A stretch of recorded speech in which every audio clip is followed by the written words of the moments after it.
E agora?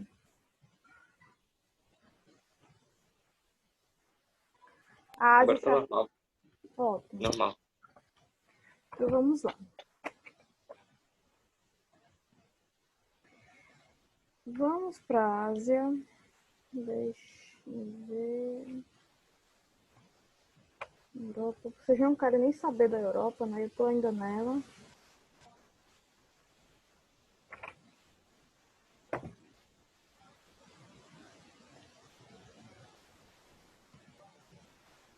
Nós falamos na aula passada, 166, a página do livro. Nós falamos na aula passada sobre algumas características bem importantes da Ásia, né? Primeiro, que é o maior continente do mundo e também nesse continente está a maior população do mundo. Vimos a divisão da Ásia, localizamos o Oriente Médio, né? Ásia Central, Sul da Ásia, Sudeste da Ásia, Ásia Setentrional. Então, nós conseguimos localizar tudo isso no mapa. Vou mostrar para vocês mais uma vez esse mapinha que se apresenta na tela de vocês, onde eu tenho a Ásia Setentrional, na parte norte, né, principalmente ele pega do Rússia, Sibéria. Essa parte vai ter um clima e uma vegetação diferente, como nós vimos. Ásia Central, né, principalmente aquela Ásia que está mais próxima ali, colada com a Europa, com aqueles países que nós estudamos da Europa Oriental, como o Uzbequistão, Turcomenistão. Temos o Oriente Médio, né? Nessa parte, o Oriente Médio é tão importante na Ásia que tem um capítulo só para ele, assim como para alguns países da Ásia, como China e Japão, Índia também. Temos Ásia Meridional, né, ali onde corresponde principalmente a Índia, o Sudeste Asiático, corresponde às Filipinas, aquela parte das ilhas, e o Extremo Oriente, né, que corresponde à China, praticamente ali aquele território que representa a China.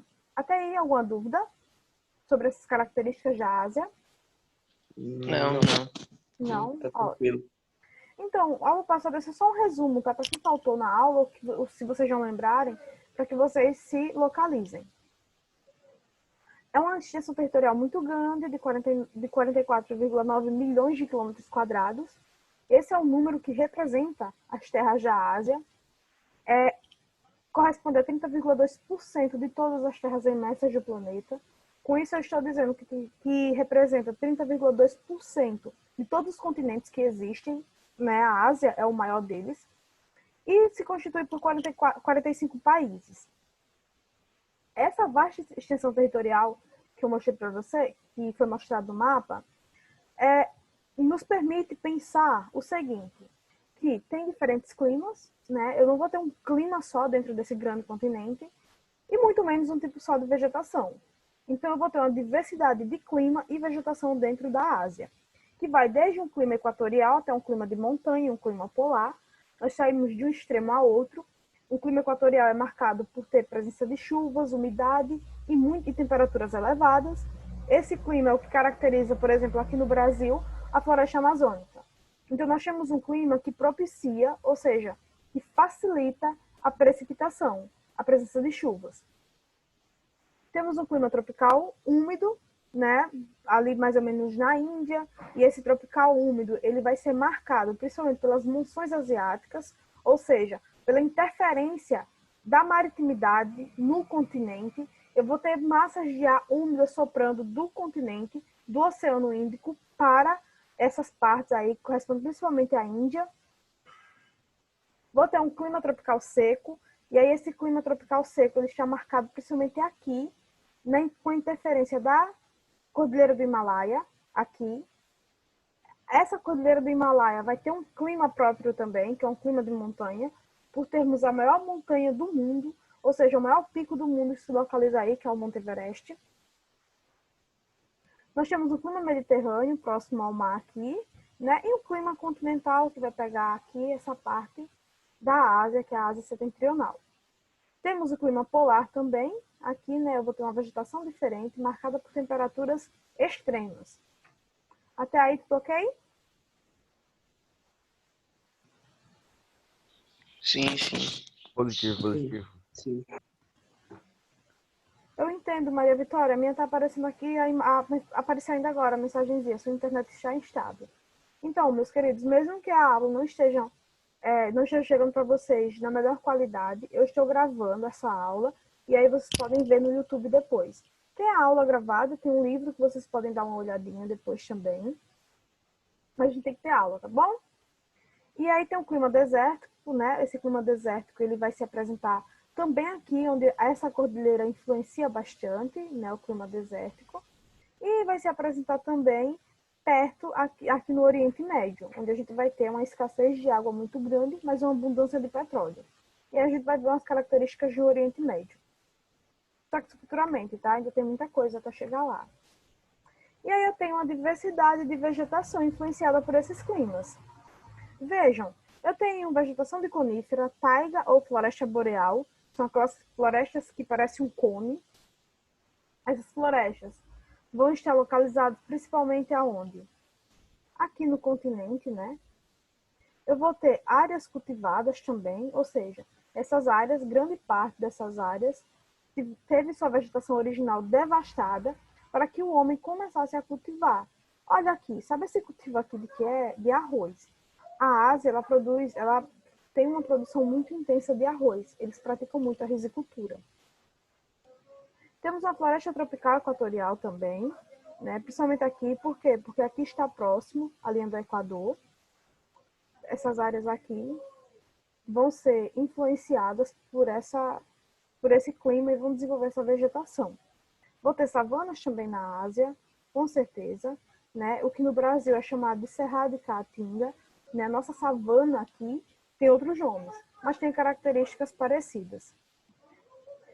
Vegetação de altitude, né? Bem aqui onde está o quê? O que é que tem aqui?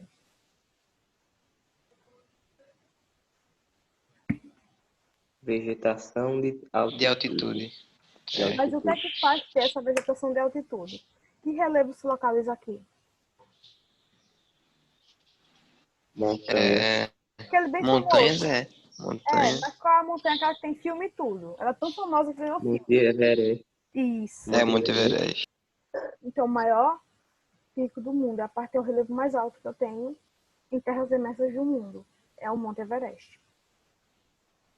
Então, aqui eu tenho alguns aspectos do relevo, né? Então, olha, nós passamos de clima, vemos aqui regiões, clima, vegetação, relevo. Então, a Ásia, ela tem muitas planícies. Eu consigo ter muitas planícies aqui, olha, na Sibéria, por exemplo. Eu tenho a planície da Sibéria Ocidental, grande planície da China. Então, as pessoas elas se concentram, quando a gente for ver concentração demográfica, nós vamos ver que as pessoas se localizam nessas planícies. A concentração dessas pessoas estão nessas planícies e em alguns planaltos. Nessas montanhas aqui é muito complicado. Essas partes mais escuras representam o seguinte: eu tenho grandes relevos aí. Grandes relevos significa o seguinte: tem uma vista legal, tem uma paisagem panorâmica, mas eu tenho muita dificuldade para morar, porque começa que eu tenho ar rarefeito, ou seja, eu tenho pouco ar ali disponível.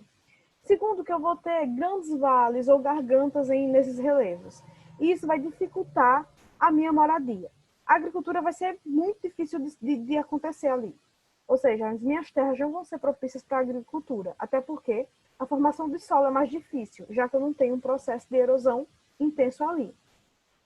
Eu não vou ter também água. A água, se tiver lá, vai estar congelada. Então, vai ter muita água, mas vai estar congelada, vai estar no estado sólido, o que dificulta a vida também. Então, as montanhas elas não são um lugar muito atrativo para moradia. Então, quando nós formos estudar a população da Ásia, a gente vai falar sobre isso e vai ver a partir de mapas que a população ela começa a se concentrar nas planícies. Quem mandou mensagem no chat, pode mandar de novo para eu conseguir abrir, por favor.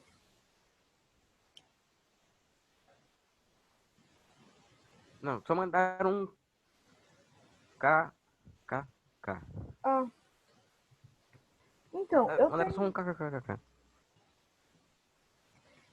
né, aula passada nós falamos também sobre a Cordilheira do Himalaia. No oeste, né, a cadeia do... Nós temos algumas divisões interessantes na Ásia. A gente falou sobre isso aula passada, só me localizem. Só, gente- professora. A gente parou aqui no relevo, não foi? Acho que foi por aí mesmo. Faz muito tempo, professora. Peraí, viu? Só um minutinho que eu vou ver aqui no livro. Nós falamos sobre vegetação da Ásia, nós faltou essas partes. Vamos lá, então. A Ásia, ela tem grandes relevos que servem como fronteiras naturais.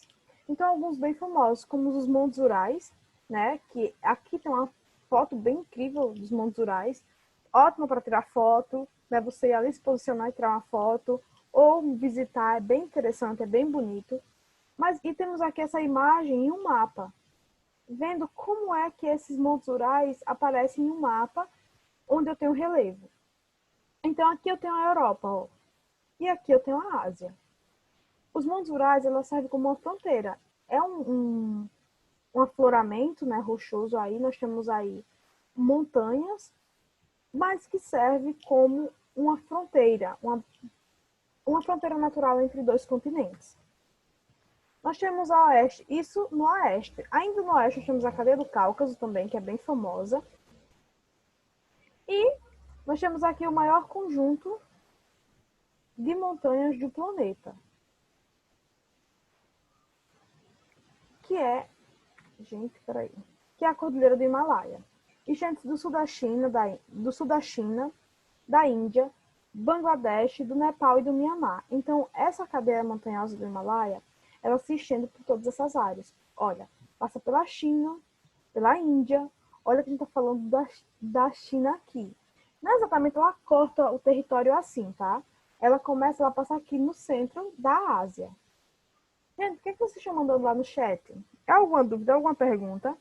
Professor, não tem ninguém mandando nada no chat não pra mim. Tá aparecendo, Ninguém tá mandando não, nada. Será que ele tá aparecendo mensagem, notificação o tempo todo? Professora, Só mandaram um kkk e perguntaram quando é que é para o trabalho. É pra terça-feira, dia 20. eu mandei no privado perguntando com quem eu fiquei, porque no dia do trabalho eu faltei. Como é seu nome? Renata, Deixa eu dar uma olhadinha, Renata. Só um minutinho, tá? A gente já continua a aula. Professora, eu também quero saber o meu, que eu também faltei. Quem? O Carlinhos? Não, Abraão. Abraão. Camila e o Lucas. Carlinhos, Everton, Camila, Lucas. André, Maíla, Vitória e Mário. Nós temos 2 grupos só.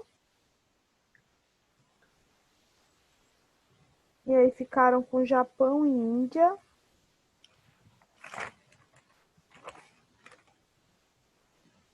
Abraão vai para o grupo do Carlinhos. E a Renata vai para o grupo do André, tá? Então, recapitulando. Beleza.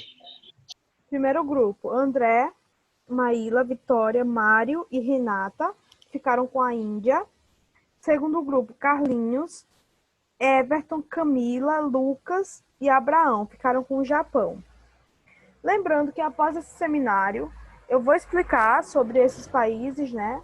E aí, depois, todos os 2 grupos vão formar um só grupo para falar sobre o Oriente Médio, tá? Vamos ter um grande seminário ainda para falar sobre o Oriente Médio. Só que aí não vai ter grupo, vai ser a sala inteira formando um grupo só. Ok? Ok. Ok. Tudo Então, certo. vamos lá.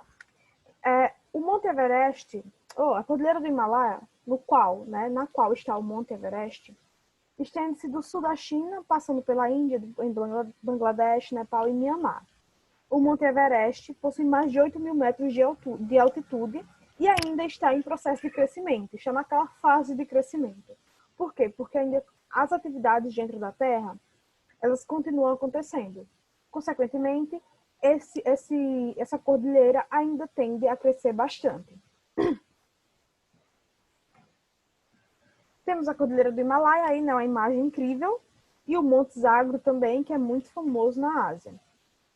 O Hindu-Kush, Índia e Paquistão também é outro tipo de relevo, né, que aparece lá no Paquistão. Se estende da Índia até o Paquistão e é incrível. Olha que paisagem linda é essa. Mas não queria tomar banho aqui não, deve ser muito gelado essa água. Olha, no topo dessas cadeias de montanha, ou em profundos vales, habitam ainda diferentes grupos de seres humanos. Eles são aqueles grupos isolados. São poucos grupos que se aventuram em morar, né, em áreas assim tão inóspitas, ou seja, áreas de difícil acesso. Apresentam características étnicas e culturas singulares também. O relevo, gente, ele dificulta o intercâmbio entre povos. Então, eles vivem meio que isolados. Imagina, como é que eu vou sair de um ponto a outro na cordilheira do Himalaia?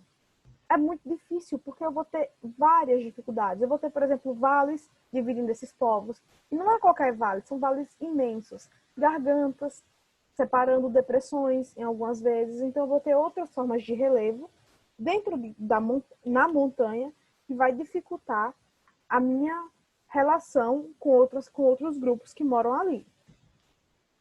Bem, estes planaltos estão interligando essas montanhas. Por exemplo, o planalto do Pamir, mais de 4.000 metros de altitude, o planalto do Tibete, com mais de 3.000 metros de altitude. Então, tem um conjunto de formas de relevo aí, na cordilheira do Himalaia. Eu tenho uma cordilheira, né, que são as montanhas, as formas mais altas que eu tenho de relevo. As maiores, têm as altitudes mais elevadas, mas eu tenho também os planaltos aí que estão em contato, que fazem parte desse conjunto, como o planalto do Pamir e o planalto do Tibete. Alguma dúvida até aí? Não. Não. Negativo. Bem, próximo a essas áreas elevadas, geralmente eu vou encontrar as depressões. Depressões são aquelas áreas mais planas, cercadas por relevo. E aí eu tenho depressões absolutas e depressões relativas. As absolutas estão abaixo do nível do mar, enquanto as relativas estão acima do nível do mar. Isso vocês estudaram no 6º ano. Bem, a maior depressão continental do mundo também encontra-se na Ásia, assim como a maior montanha do mundo, que é o Everest. O Mar Morto é essa depressão, a maior depressão continental do mundo. Situado entre a Jordânia e Israel, encontro o Mar Morto, com profundidade de 396 metros abaixo do nível do mar. Se é abaixo do nível do mar, essa depressão é absoluta ou relativa?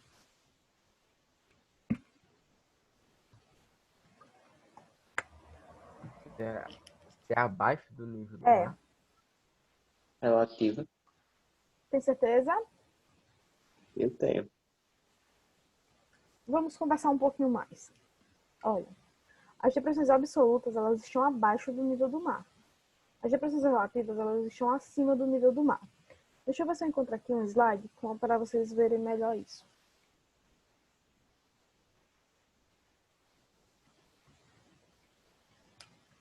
Só um minutinho.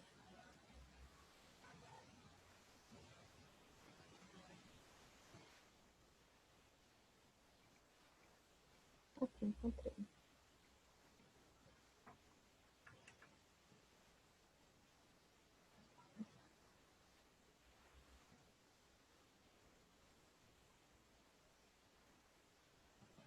Eu vou colar aqui uma imagem. Dá para vocês verem agora? Sim. Tá. Conseguem ver? São formas de relevo.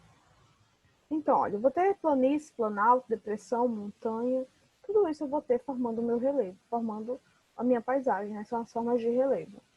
Então, olha, a planície é uma parte mais plana. Olha o planalto como ele já é mais alto.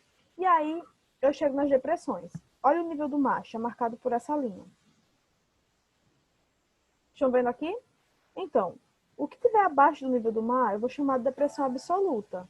Vejam aqui, que é uma depressão, né? Uma parte mais... É uma parte um pouquinho plano, só que cercada, ó. Tem um relevos enormes cercando essa parte. É uma depressão. Olha a relativa. Ele está abaixo ou acima do nível do mar? Acima. Acima. Então, não esqueçam disso. Depressão absoluta abaixo, depressão relativa acima do nível do mar. Podemos seguir?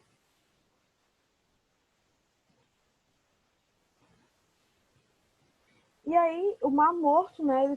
Vocês vão pesquisar por que o Mar Morto se chama assim, né? Quais são as características que levam esse mar a ser desse jeito? Vocês sabem? Então, olha aí as espumas nas bordas aí do mar. Só tem poluição aí. Vamos lá, amanhã vocês vão É isso. pesquisar e vocês vão falar um pouquinho mais sobre o Mar Morto, porque não é só a poluição.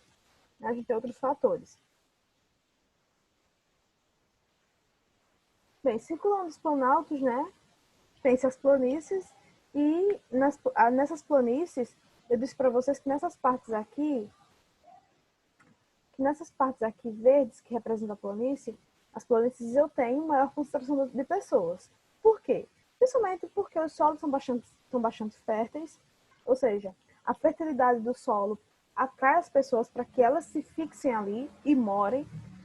Além disso, né, são intensamente usados para a agropecuária, não só para a agricultura, mas para a agropecuária também. Essas planícies são cortadas por diversos rios. Geralmente os rios eles nascem nas partes altas do relevo e descem para quase que não sai, para as planícies. Então geralmente é assim, nasce na parte alta e desce para a parte baixa, porque ele vai ter que desaguar em um lugar. Ou seja, o deságua de um rio geralmente vai para o mar. Então, o mar é a parte que eu tenho como base para o meu relevo. Eu vou ter uma planície em relação ao nível do mar. Eu vou ter um planalto em relação ao nível do mar. Eu vou ter uma depressão em relação ao nível do mar. Então, o nível do mar é a minha base. Para mim saber o que é uma planície, um planalto, o que é uma depressão, uma montanha. Então, o nível do mar será a minha base. Então, o rio ele tende a nascer numa parte alta e descer para essas planícies para posteriormente desaguar no mar.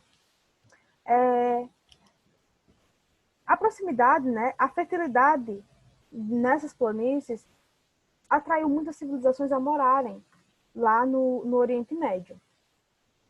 Dentre as planícies, né, que são bem atraentes, eu posso destacar algumas, como as planícies dos rios amarelos e azul, chamado de Yanghu, né, a planície do Rio Amarelo, e Yangtze, do Rio Azul na China.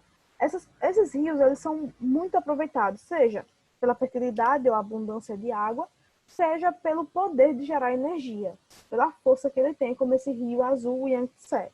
Bem, essas planícies possuem um dos solos mais férteis do mundo e é usado para a plantação de arroz. Como eu disse para vocês, a risicultura é muito usada lá no continente asiático e esses rios favorecem essa agricultura, que no caso é a risicultura, a plantação de arroz. No nordeste da China está a planície do Manchúria, onde se observa um intenso processo de urbanização. As pessoas elas se fixam, gente, onde tem água. Água é vital. Então, desde o início das civilizações, olha, pense na Mesopotâmia, pense no Egito. O rio Nilo, o rio Tigre e o rio Eufrates foram rios importantíssimos para que as pessoas se fixassem e começassem a civilização ali. Consequentemente, parte da civilização teve as cidades e esse processo aqui chamado de urbanização. Lá no nordeste da China, né, esse processo acontece ao lado das tradicionais regiões com cultivos de arroz, leguminosas e frutas. Como eu disse no slide anterior, os rios eles são fundamentais para que se tenha a produção de arroz, já que eles conferem, ou seja, eles ofertam fertilidade ao solo. Além disso, eu tenho grandes jazidas carboníferas aí. Alguma dúvida até aí?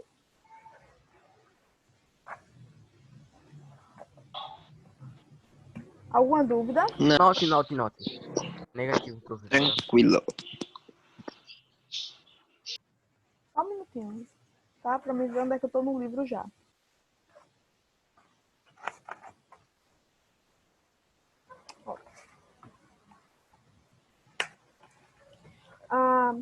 Outra planície bem interessante é a planície indo-gangética. O próprio nome já diz. Gangética fazem você lembrar ao quê?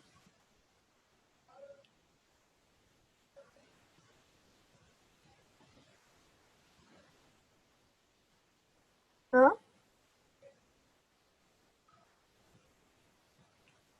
Querido, Não sei. você já ouviu falar sobre o Ganges? Não. Não? Não. Vou apresentar para Não. vocês. Olha, a planície indo-gangética, né, está localizada entre a Índia e o Paquistão. Na Índia e no Paquistão são esses os países que comportam essa planície. Suas terras são cortadas pelos rios Ganges e Indo.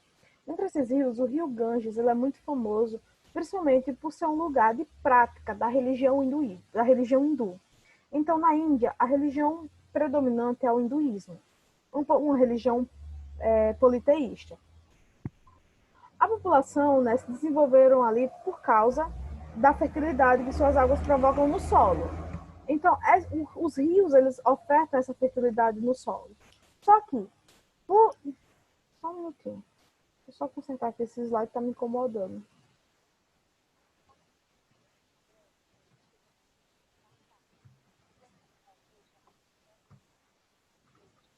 Pronto.